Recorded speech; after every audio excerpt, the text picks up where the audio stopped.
Solène Niederkorn vous propose FinScale, un éclairage sur l'innovation dans le monde de la finance, de la banque et de l'assurance.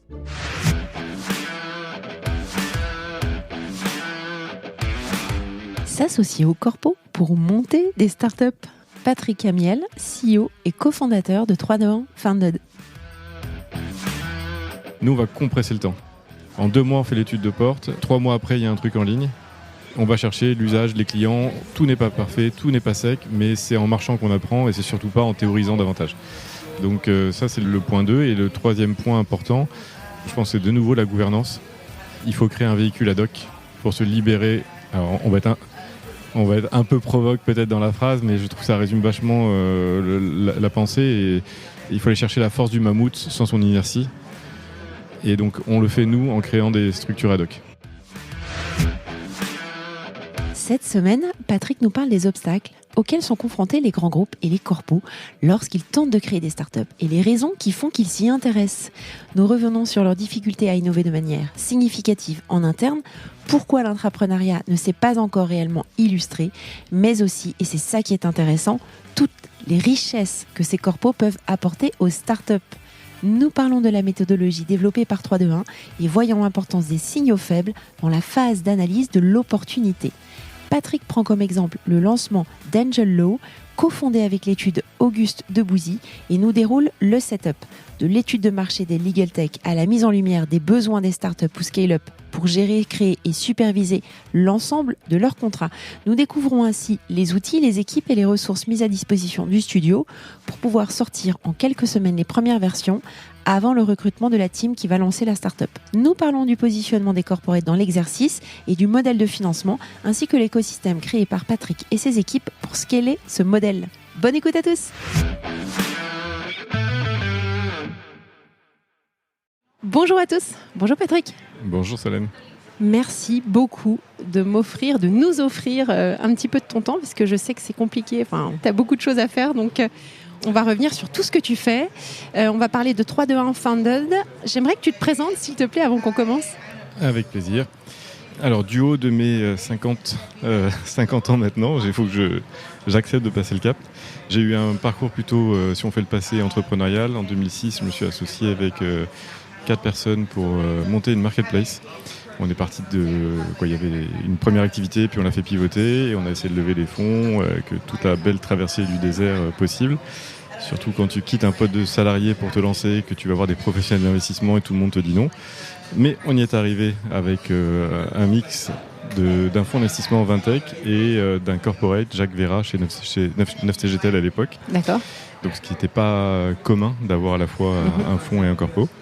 Et on a lancé une marketplace de mise en relation entre particuliers et pros, et qu'on a développé pendant 12 ans, jusqu'à ce que je quitte en 2017. Qui s'appelait comment ? Qui s'appelait Wengo, qui s'est devenu un groupe MyBestPro, parce qu'on mettait en relation dans différents domaines, dans 5 verticalités, on était dans 9 pays, avec certains qu'on a ouverts, d'autres fermés, toute l'aventure que tout le monde connaît. Mais voilà, la passion pour entreprendre et traverser des déserts s'est développée à ce moment-là, et voir la lumière de temps en temps au bout du tunnel. Super. Et puis après, 321 Founded, dont on va parler beaucoup aujourd'hui. Oui. C'est l'objectif de notre épisode. Alors, j'aimerais qu'on vienne sur le souci qu'ont de nombreux grands groupes, des grandes corpos, à créer des startups. Et pourquoi il y a un intérêt pour ces grands groupes à créer des startups ? Alors, avant de créer une startup, c'est pas leur finalité. Ouais. Leur finalité, c'est de lancer des nouvelles activités. Ouais. Tu as différents cas de figure. Tu as des grandes boîtes qui se disent soit j'ai un actif et qu'est-ce que je peux en faire, soit quelqu'un dans l'entreprise a une idée et porte quelque chose, mais qu'est-ce qu'on en fait pour que ça devienne vraiment une activité grande, lucrative, qui se développe, ou une logique défensive, c'est on est attaqué sur tel marché par les vilains petits canards, justement par une start-up, comment on riposte. Et quand tu te poses cette question-là, tu as grosso modo 3 options traditionnelles. Un, tu dis allez, courage, on fait en interne. Ça se passe bien des fois, mais on connaît tous les freins qu'il peut y avoir quand tu exerces et que tu as toute une équipe qui a été câblée avec ses règles pour opérer différemment, c'est très compliqué. Donc c'est pas du tout à charge, mais c'est compliqué. Donc il y a une solution, c'est 1, l'interne, 2, je fais appel à Zoro, donc aux consultants. Quel type de consultants sont généralement sollicités ? Après, chaque groupe a ses préférences, mais tu as soit c'est de la strat, soit de la strat au début pour évaluer l'opportunité, voire même ces boîtes-là sont de plus en plus dans l'exécution, donc proposent des solutions opérationnelles, soit des agences / Capgemini ou autres, acteurs un peu à cheval entre la strat et l'opération. À ce moment-là, oui, tu peux analyser, tu peux décortiquer, tu peux te faire une conviction, tu peux, je vais être un peu provoque, payer cher pour lancer, mais tu as peut-être lancé. Est-ce que tu as monté un business ? Est-ce que tu as lancé ? Est-ce que tu as lancé dans le bon tempo ? Est-ce que tu as vu tous les signaux faibles qu'il fallait repérer ? Donc ça, c'est deuxième façon d'opérer. Et la troisième, c'est d'investir. Donc sujet que tu as déjà abordé sous tous ces angles dans tes podcasts, mais d'investir soit en mino, soit en majo pour acheter des boîtes avec les CVC qui sont développés chez les corpos, justement pour pouvoir lancer des activités via des prises de participation partielle ou totale. Dans les obstacles majeurs que tu vois quand il y a des projets qui sont en interne, c'est un sujet que j'ai abordé avec une spin-off de Carrefour qui s'appelle MarketPay. C'est très intéressant, donc on a expliqué tout ce processus justement de spin-off et comment maintenant cette start-up vivait toute seule. Dans les discussions que toi tu as au quotidien et qui te remontent et que tu as pu voir justement dans toute ton expérience entrepreneuriale précédente, c'était quoi les freins majeurs ? Est-ce que c'était un problème de sponsorship ? Est-ce que c'est un problème de financement ? Est-ce que c'est un problème de culture ? Si tu pouvais nous dresser quelques gros obstacles. Les gros obstacles, si on parle d'aller dans une logique jusqu'à la création d'une activité et d'une nouvelle venture, si on est dans ce cadre-là, le premier obstacle, c'est l'évaluation du risque et la prise de risque. On est habitué à faire, dans son core business des BP, à maîtriser un risque, à maîtriser les paramètres. Et donc là, on rentre dans une inconnue où toutes les hypothèses du BP sont fragiles. Premier point, donc toute la modélisation du risque est compliquée. Deuxième point, il y a qui porte la responsabilité, mais qui reste un vrai sujet, parce que là, il s'agit de faire quelque chose que j'appelle un peu off-road. Tu sors de l'autoroute et tu vas rentrer dans une petite nationale dont l'itinéraire n'est pas bien tracé. Et donc là, c'est contraire à la volonté justement de maîtriser. C'est contraire à la logique aussi court terme de EBITDA first, résultat first, chiffre d'affaires first. Et là, on va aller dans quelque chose, on va planter une graine qui va être déficitaire et sur un malentendu, si tout va bien, va porter ses fruits dans quelques années, si. Donc là, on est à l'opposé, si tu veux, de toutes les règles. Là, le troisième point, ça va être plutôt au niveau de la gouvernance.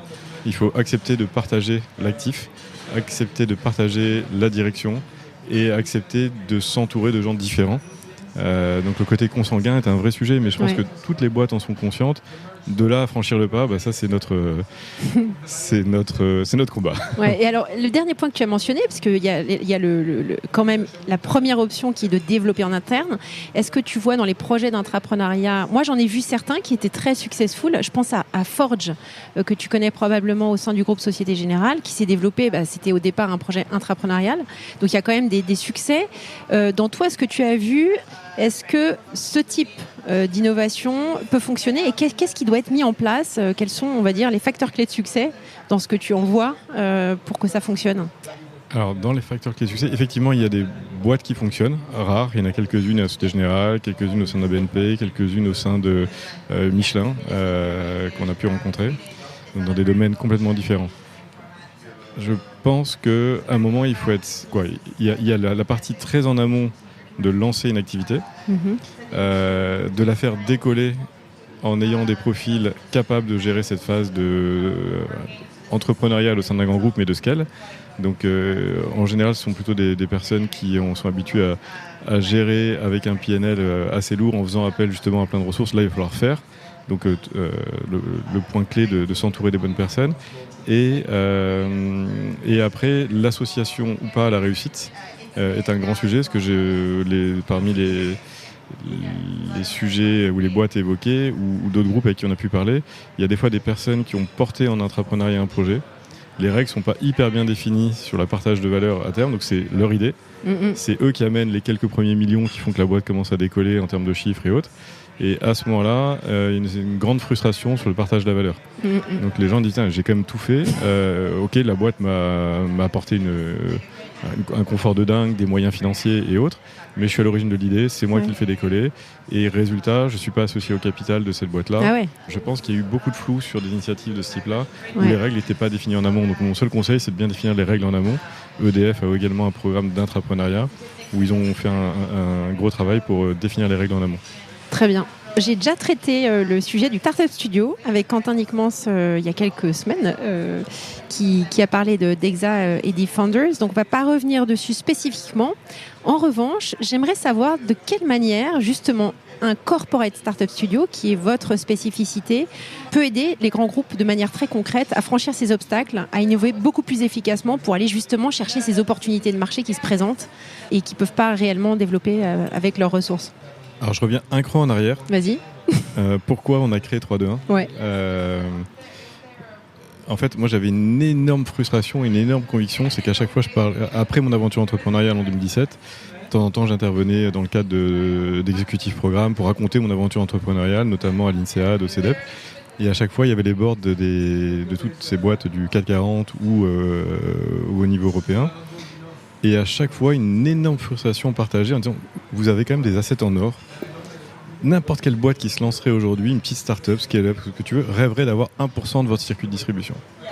Rêverait d'avoir 1% de votre base de données client. Rêverait d'avoir, même pas la trésor, je t'en parle pas pour financer quelque chose, et les talents que vous avez en interne, vous avez une expertise. Franchement, vous avez 10 longueurs d'avance sur des sujets.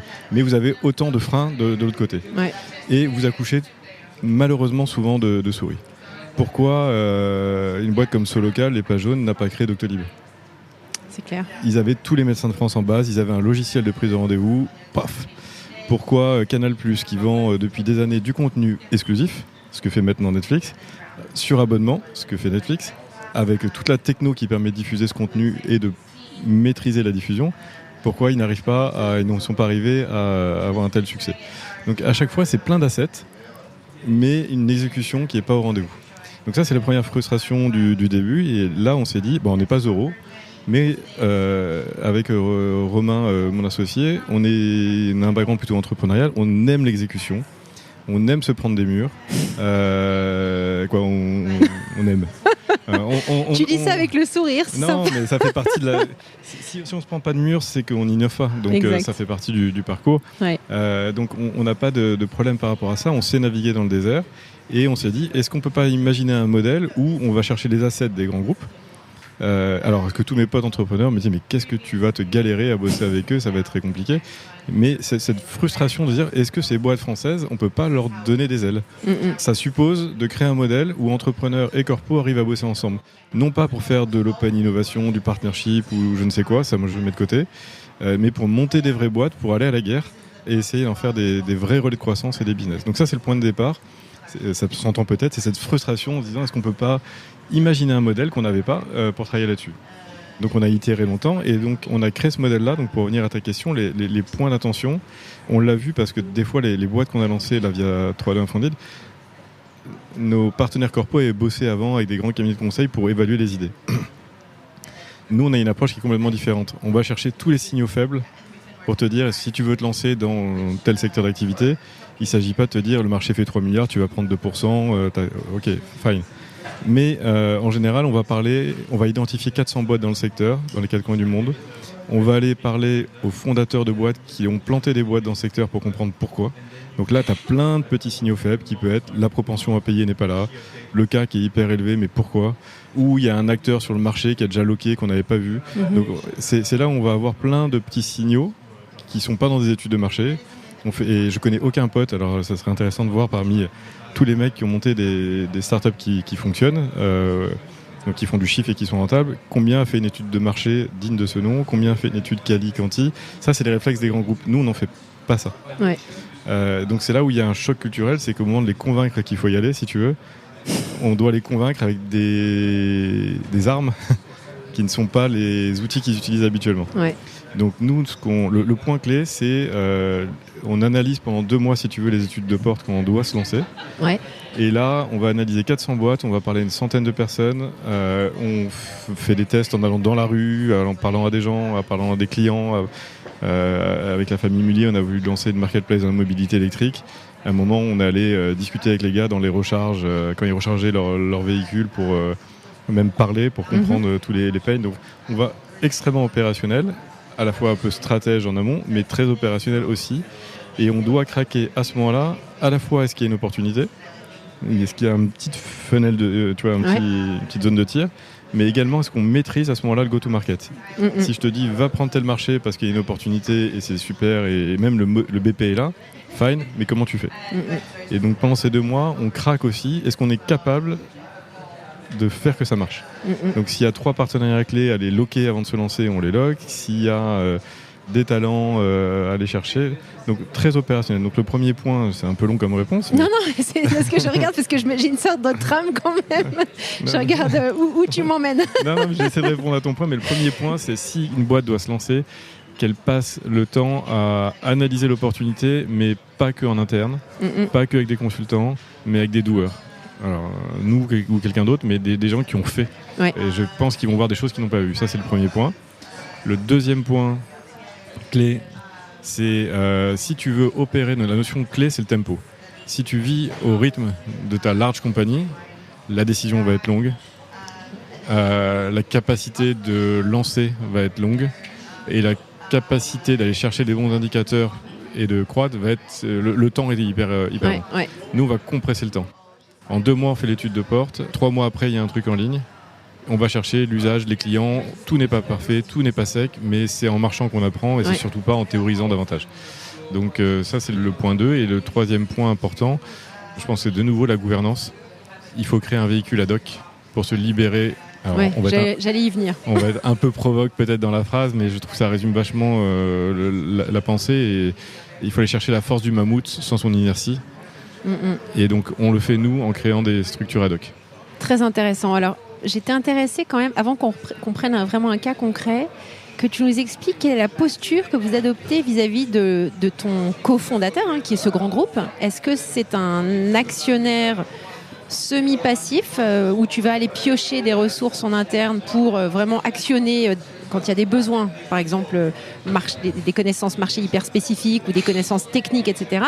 Ou est-ce que tu vas vraiment prendre quelques personnes clés qui vont porter également le projet en interne et être sponsor de la création de cette boîte? Comment est-ce que, peut-être que ça dépend également du type de grand groupe, comment est-ce que vous faites à chaque fois sur les différents projets?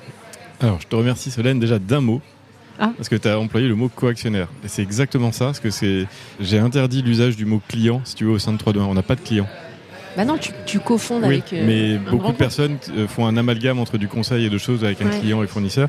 Voilà, nous, dès la première seconde, quand on parle à quelqu'un dans une large compagnie, on le voit et on lui dit, voilà, on sera peut-être potentiellement coactionnaire un jour d'une boîte, et c'est comme ça qu'on se parle. Si à un moment tu penses que je fais défaut, c'est à toi de me le dire, et réciproquement, et on doit avoir cette relation-là et pas une autre relation. Donc ça, juste pour souligner ce point-là en termes d'ADN et de culture. Maintenant, pour revenir à ta question, donc, excuse-moi, c'était sur... Non, quelle posture j'imagine que vous guidez quand même, parce que c'est nouveau. Oui, le rôle avec les personnes Donc, dans quel rôle vous proposez à votre cofondateur de le mettre? Alors, à 3 niveaux. La première chose, c'est que déjà, on se doit, nous, de tracer sans avoir aucun obstacle. Donc, on ne peut pas attendre qui que ce soit. À partir du moment où on décide d'y aller avec eux, donc tu te mets d'accord sur une feuille de mission? Ça se passe comment, un MOU? On se met d'accord sur 2 mois d'études de porte. On prend la décision d'y aller ou pas y aller. Ouais. Dans 1 tiers des cas, c'est un pass. Dans 2 tiers, il y a un lancement d'activité. Et c'est financé par vous? Par le corpo à ce moment-là. D'accord. Okay. Tant qu'on n'est pas marié, si tu veux, c'est une logique de FIS. Ok. Donc à partir du moment où on prend la décision d'y aller, nous, maintenant, on est garant et notre responsabilité, c'est de faire qu'on trace le plus vite possible. Donc une personne de chez nous est un entrepreneur par intérim, prend le lead de la boîte et fait en sorte de réunir autour de lui ou d'elle une équipe, de mettre en ligne V1 en 2-3 mois et d'aller chercher les premiers clients.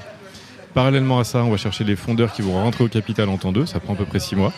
On ne veut pas se presser et c'est à ce moment-là où la boîte est incorporée. Mais on est déjà en marche. Et donc, côté excuse-moi, corpo, donc les founders, c'est-à-dire l'équipe dirigeante qui va réellement prendre en main cette bêta, en fait. D'accord. Ouais, exactement. Okay. Alors, c'est une V1, c'est quelque part, mais c'est surtout pas un POC ou un truc, parce qu'on a déjà pris la décision d'y aller, mais on se donne le temps d'aller chercher les bonnes personnes. D'accord. Donc ça peut prendre 1 mois comme 6 mois, c'est à peu près c'est dans cette période-là qu'on va chercher les bonnes personnes qui rentrent au cap. Ta question, donc on va à ce moment-là, on a des interactions chaque semaine avec notre partenaire et on a une personne côté corpo qui est notre interlocuteur dédié. 2, on a, même si la boîte n'est pas créée, on crée un ghost board, donc un board virtuel dès le premier mois pour donner cette cadence. Donc sont membres du ghost board 2 personnes du corpo, 2 personnes de 3-2-1 et les entrepreneurs à la tête de la boîte, et on va chercher un entrepreneur externe qui n'a rien à voir, qui vient apporter son expertise. Il nous faut un advisor externe. Si on a un sujet à craquer en SaaS B2B, on va prendre quelqu'un qui a ce background ou dans un domaine d'activité derrière. Donc c'est là la deuxième façon de faire collaborer avec le corpo. La troisième façon, c'est que tous les postes qu'on ouvre sont ouverts à 3 profils. Soit des gens de chez 3-2-1 qui se disent « Waouh, super opportunité, j'ai envie de rejoindre ce truc-là et de jumper ». Soit au marché, on ouvre, soit des personnes chez le corpo qui rentrent dans le process. Mais ils n'ont aucun inconvénient ou avantage pour y arriver. Ils rentrent dans le process. Il y a quand même un biais, c'est qu'on veut que des entrepreneurs. Donc il faut quelqu'un qui est déjà fait. Donc forcément, ça limite pas mal de choses. Mais c'est plutôt des numéros 2 qui peuvent venir pour apporter une expertise. D'accord. Hyper clair. Merci beaucoup. Écoute, je pense que tout le monde a compris maintenant comment vous fonctionnez. Alors, j'étais intéressée que tu prennes des cas d'usage, parce qu'il y en a déjà quelques-uns qui ont été officialisés. Donc, tu en prennes un et que tu nous expliques un petit peu comment cette nouvelle idée de business est arrivée dans ton email ou au cours d'une conversation, et puis comment vous avez déroulé et à quoi ça ressemble aujourd'hui, quelques années après lancement, et comment le grand groupe se positionne désormais face à cette nouvelle filiale, peut-être, au sein de ce grand groupe. Alors il y a plusieurs cas. En fait, ça peut être un grand groupe ou une belle ETI. On travaille avec donc la famille Mullier via ID. On a lancé Django et Marketplace. On a travaillé avec le PMU pour lancer Stables, qui est un fantasy game basé sur des techno Web3. Ou sinon dans un domaine avec Auguste Debouzy, un cabinet d'avocats. Ah oui, j'aime bien celui-ci. Et moi aussi. Il est sympa. On va parler de celui-là ? Allez. Et donc intéressant, c'est que Auguste Debouzy nous envoie un email. Alors pour l'instant, on a eu la chance qu'on vienne nous contacter et en disant on a une idée. On veut lancer, alors je peux le dire maintenant, c'est leur idée, oui je peux le dire parce que c'est passé, une espèce de marketplace des legal tech. On a fait ce travail pendant 2 mois de tout décortiquer. On a analysé plus de 500 boîtes dans les 4 coins du monde. Et on a identifié un moment, si tu veux, on a cartographié toutes les catégories des legal tech dans le monde, toutes les levées de fonds, tout le chiffre d'affaires réindexé sur, comme c'est pas public, sur les ETP dans les boîtes avec des hypothèses pour remodéliser. Et on s'est aperçu qu'il y avait un micro-segment, une fois que tu faisais toute une cartographie, donc tu imagines bien le visuel qui va bien, l'Excel qui va bien, plein de domaines très rouges, et puis un petit domaine un peu vert, où en France, on est en retard par rapport aux autres pays sur la ligne contract management. Donc après, tu peux te poser des questions. Est-ce qu'il y a un problème de régulation ? Est-ce qu'il y a un problème, une autre barrière qu'on n'a pas vue et autres ? Et après, on a eu le sentiment qu'il y avait un retard à l'allumage. On arrive au point 2 qu'on a évoqué tout à l'heure sur le go-to-market. On se dit, il y a quand même quelques acteurs gros, mammouths, qui proposent des solutions de contract management pour les grands comptes. On a parlé aux boîtes toutes les boîtes du CAC 40, jusqu'au TPE, PME pour comprendre les besoins et les vrais pains et la propension à payer. Et on a identifié que sur le segment plutôt bas de marché, TPE, PME, ETI, ces gens-là, soit ils se mettent un Google Drive, soit ils ont un juriste en interne qui galère comme il peut au bout d'un moment, mais il n'y a rien si tu veux, digne de ce nom. Il y a 2 players en France qui commencent, mais qui ont commencé par le haut de marché, et nous on se dit on va rentrer justement dans le go-to-market qui est clé par le bas. Pourquoi ? Parce que quand tu réfléchis aussi, tu regardes que dans notre petit écosystème startup, n'importe quelle startup qui se lance aujourd'hui, alors il y a un comportement un peu mouton, mais on prend Swile, Payfit, Alan. Exact, il y a le kit startup. Il y a le kit. Et on s'est dit dans ce kit, il faut qu'on rajoute la brique contract management, et donc on crée Angelo avec, je reviens sur Auguste Debouzy, qui était venu nous voir sur un autre sujet. Au bout de 2 mois, on revient avec un slide, on leur dit votre sujet, on met le nom, on met une croix, on dit ça, on n'y croit pas. Alors si vous voulez le lancer, allez-y, mais on a pris le temps d'expliquer. mais pas avec nous. Nous, voilà, trop de red flag. Par contre, on a mis une petite ampoule sur le slide, et on a vu la lumière ailleurs, et ça, nous, on est prêts à aller au combat. On l'explique à Masti et Gilles Auguste, qui sont alors, le cofondateur et la directrice d'Auguste Debouzy. Et au bout de 2 heures, si tu veux, je vais essayer de résumer un peu l'histoire, mais au bout de 2 heures... des étoiles dans les yeux. Alors que si tu vois ce que c'est comme des avocats d'affaires de ce niveau-là. Je pense que je vois. Voilà. On a Gilles Auguste qui nous dit, écoutez, j'ai grosso modo 5 choses à vous dire. 1, merci. 2, j'ai compris le raisonnement. 3, on va lancer. 4, vous avez estimé le besoin de financement à 1,6 million, on va les mettre. Je ne sais pas encore comment, mais on les met. Et 5, et c'est là où ça devient intéressant, s'il vous plaît, restez dans la cap table parce que sans vous, on ne sera pas capable d'exécuter. Et là, je me suis dit, c'est bon. Voilà, on a quelqu'un qui a compris, qui voit la valeur qu'on peut apporter. Et on a lancé Angelo, qui est dirigé aujourd'hui par Pierre Marchès, donc un serial entrepreneur qu'on a pris à la tête, qui est associé au CAP, qui lance la boîte cartonne. On est en avance sur 6 mois sur le BP de l'année 1. Génial. Et franchement, le produit est topissime. La conviction qu'on avait sur le go-to-market a l'air de se confirmer. Attendons. Voilà. Donc voilà comment est né, par exemple, Angelo. Ça, c'était en termes de numéro de projet, c'était quel numéro celui-là ? Je pense que ça devait être le 2e. D'accord, donc c'était là tu commençais à sentir qu'il y avait un filon.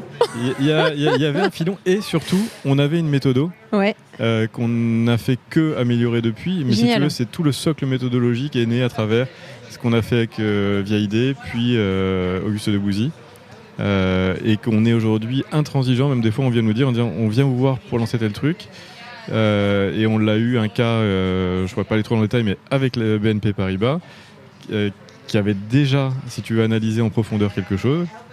Et nous, on l'a dit, on se doit de faire ces 2 mois parce qu'on a besoin de se faire une conviction et de vérifier s'il n'y a pas quelque chose qu'on a raté dans un angle mort. Et au bout des 2 mois, on est revenu les voir. Alors c'est complètement contre nature quand tu es là pour monter des boîtes, en disant, il est urgent de ne pas y aller. Et on a expliqué pourquoi et on a décidé ensemble de ne pas y aller. Et je pense toujours que c'est une très bonne décision. Super. Donc on va parler, moi ça m'intéresse que tu creuses un peu sur la méthodologie et la constitution de l'équipe de départ et de l'équipe qui va prendre le relais. Donc si on commence par la méthodo c'est donc tout ce que tu as décrit auparavant. Vous avez vraiment processé ça ou créé des outils même tech derrière ? Alors, on l'a créé de façon empirique depuis 2 ans et demi. Maintenant, tout est processé au millimètre près. On a fait plus de travail, plus que des outils, on a fait plus de travail à 1, processer, 2, à trouver les bonnes personnes. Parce que si tu prends des consultants traditionnels, on a essayé de trouver la bonne équipe pour faire ça, qui est autour de Juliette chez nous. Qu'on salue. Salut Juliette. Ouais, c'est un petit numéro. Et avec Juliette, on a essayé de trouver des profils au début en disant, voilà, des consultants pour... Mais c'est échec total. La greffe n'a jamais pris. D'accord. De grands cabinets et autres. Pourquoi ? Parce qu'ils ont une capacité d'analyse qui est redoutable. Et à la fin, en fait, on arrive souvent dans ces discussions-là à avoir une analyse complète et super performante, sans conviction. Et à la fin, quand tu montes une boîte, à un moment, tu dois interpréter les données, prendre une position et te faire une conviction d'y aller ou ne pas y aller. Donc tu te nourris avec des données, tu te nourris avec des interviews. Et dans les interviews, il faut avoir les oreilles pour choper les bons signaux faibles. Et tu ne peux les entendre que si tu as déjà été entrepreneur. Peut-être que le que est radical, mais je le... Non, mais je le conçois, oui. Voilà, et donc c'est quand ces personnes-là... Donc du coup, on arrive à la conclusion, que pour répondre à ton point, que dans la méthodologie, on devait construire, nous, les personnes. Donc on prend des entrepreneurs qui partagent avec nous la même volonté, parce que c'est très clair, parce que des fois, oui, quand on bosse avec des corpos, il y a de l'inertie, il y a des trucs, mais c'est pas grave, parce que le combat est tellement plus beau quand on arrive à lancer la boîte et quand elle arrive à marcher, que c'est ça qui nous motive. Donc on construit ces personnes-là, plutôt que des outils, et après on s'est doté d'outils de scrapping aujourd'hui, on a nos algos qui vont cruncher les Crunchbase et compagnie pour collecter quand on doit analyser 400 à 500 boîtes dans un secteur, si tu veux, il y a un peu de manuel, mais il y a aussi beaucoup d'automatique aujourd'hui grâce à nos algos. Top. Impressionnant. Alors je te suis quand même depuis un certain temps, notamment sur Twitter, donc j'imagine qu'il y a quand même beaucoup de gens qui entendent parler de toi. Après, il y a savoir qui tu es, connaître ton associé, etc. et savoir réellement quelle est votre proposition de valeur. Et tu vois, tu as insisté sur le fait que les corpos étaient actionnaires, etc. Donc je pense qu'il y a quand même pas mal de travail d'évangélisation, parce que c'est un nouveau modèle qui est quand même pas très fréquent. Déjà, les startup studios, c'est pas très fréquent, mais un corporate startup studio comme le vôtre, c'est encore moins fréquent. Alors justement, comment est-ce que vous faites de la prospection et quels sont les différents critères de choix sur les projets qui vraiment sont des... Parce que j'imagine qu'il y a quand même beaucoup de gens qui te sollicitent. Bon, après, on va rester modeste, mais non, jusqu'à présent, on a eu la chance, si tu veux, que toutes les boîtes dont je te parle, il y a eu deux canaux en gros de mise en relation. Soit c'est des gens que je connaissais, soit c'est des gens qui ont entendu parler de nous et qui sont venus vers nous. On n'a pas prospecté. Et aujourd'hui, on ne prospecte pas. On veut rester... on prospecte un peu, si tu veux. On va quand même essayer de se développer un peu, parce qu'on a quand même envie de devenir le premier en France et en Europe. Donc ça passe par un peu de développement. Mais en fait, systématiquement, dans les critères qui vont faire qu'on va s'intéresser mutuellement, parce que ça marche dans les deux sens. Donc déjà, quand les personnes viennent vers nous, c'est-à-dire ils ont à peu près compris notre modèle. Mais pas totalement. Parce que quand tu parles de t'associer au capital avec quelqu'un que tu ne connais pas, que tu vas payer pour lancer la boîte, parce que c'est toi qui fais la mise de fonds initiale et que tu vas donner du capital, si tu n'es pas convaincu qu'il y a une valeur à partager avec ton futur associé, la démarche est assez lente. Alors il se trouve qu'aujourd'hui, il y a de plus en plus de boîtes qui font appel à nous, un ou deux collègues, et donc du coup, il commence à y avoir une évangélisation de ce genre de démarche. Et je pense que c'est aussi lié au fait que les boîtes, elles ont essayé, tu vois, l'interne, les consultants, 2-3 solutions, et elles cherchent maintenant des nouveaux leviers. Si on reprend le point que tu évoquais par rapport aux camarades d'eFounders qui est sur un nouveau modèle, eFounders, c'est une boîte que j'adore. Pourquoi ils sont aussi admirables ou admirés, c'est parce qu'ils ont 3-4 licornes aujourd'hui. Donc nous, c'est le début de l'histoire. Faut pas qu'on se la pète. On fait tout pour exécuter. Tu peux être fier quand même. Mais je suis très fier de là où on en est. Mais le moment de l'histoire, c'est pas une licorne pour une licorne. Ça, je pense que j'ai passé l'âge de m'exciter là-dessus, de faire des boîtes viables, grosses. Et donc voilà, ça c'est l'objectif qu'on a, et on sera très très fiers. Alors, on est très fiers des lancements qu'on a aujourd'hui. Et il y a même une boîte qu'on a décidé d'arrêter après 11 mois d'activité parce que les KPI sont... Donc on est très dur avec nous-mêmes. Voilà, on pense que les conditions ne sont pas réunies. Mais la vérité, ça sera à partir du moment où on aura 2-3 boîtes qui ont atteint une taille critique. Donc il faut nous laisser un peu le temps. On a eu 2 ans un peu de recherche sur le modèle, 1 an et demi, 2 ans là, de lancement d'activité. Entre le moment où tu commences à discuter, que tu fais ces trucs, voilà, donc rendez-vous dans 2 ans pour un prochain podcast pour un relevé de compteur. Super, je commence à faire revenir des invités d'ailleurs. Alors, il y a une des phases qui est critique, c'est celle de spin-out. Donc, à partir du moment où tu vas recruter, associer, parce que j'aime bien me dire que la personne qui va diriger cette boîte sera associée au capital.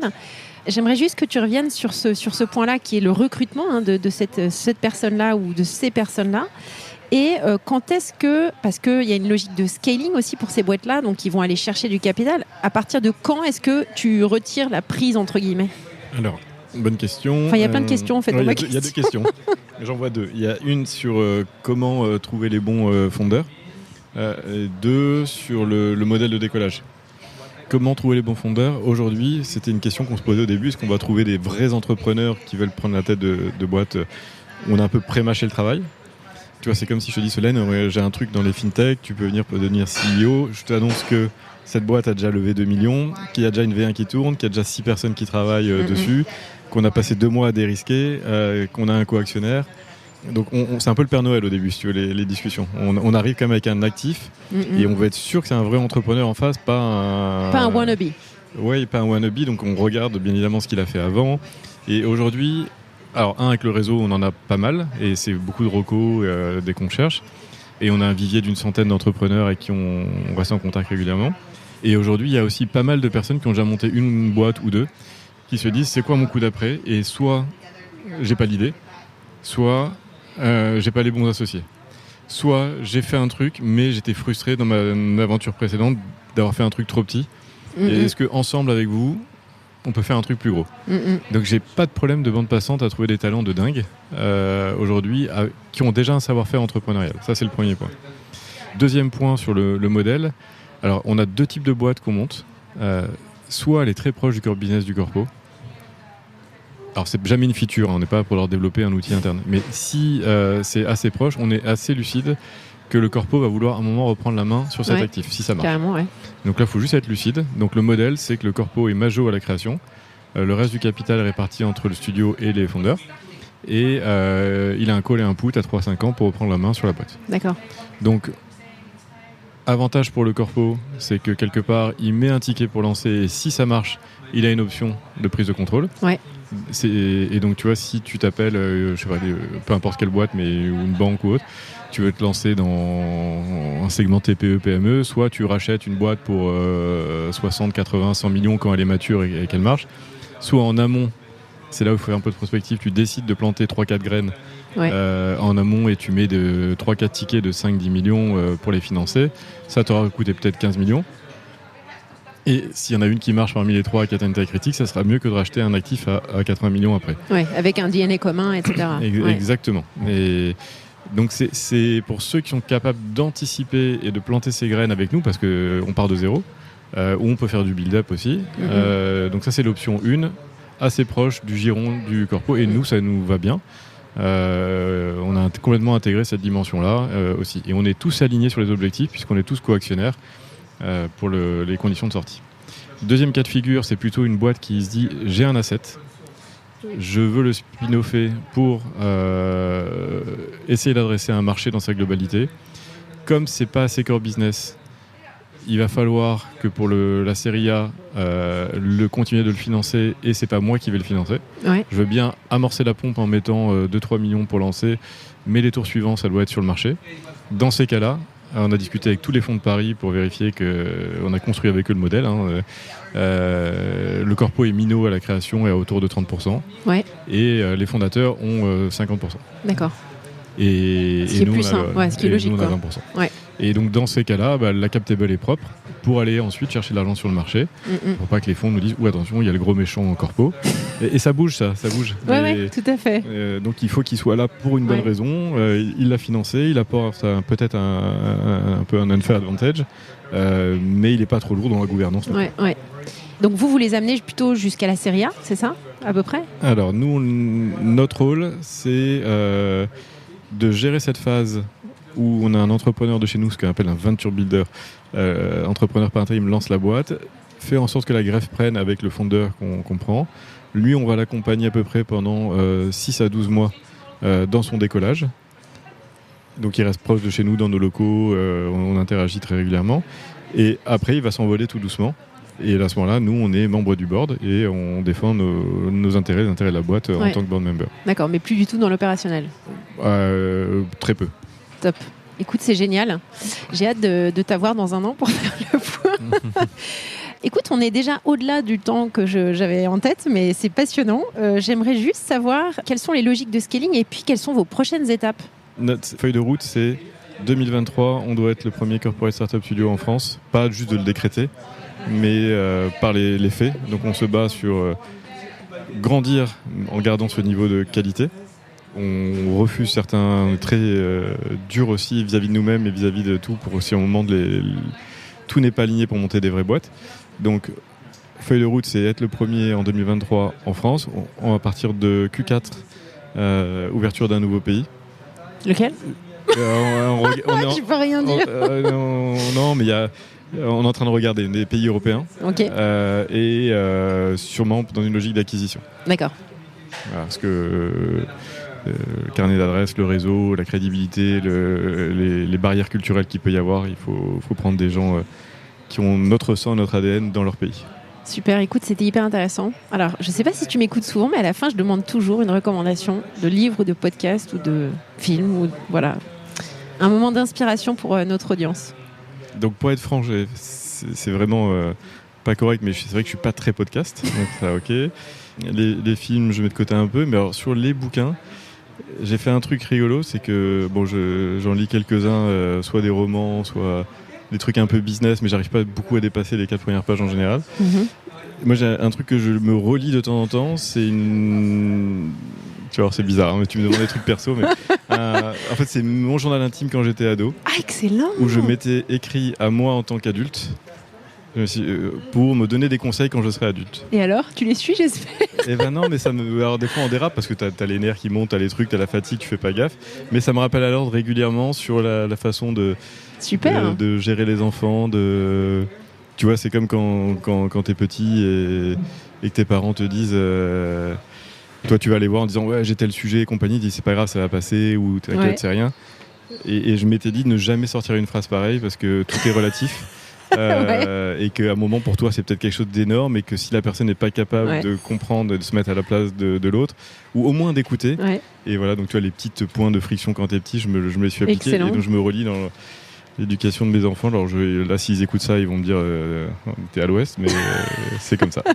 Excellent, merci Patrick, c'était super intéressant, hyper riche. Merci beaucoup Solène, un très beau moment. À bientôt. Au revoir.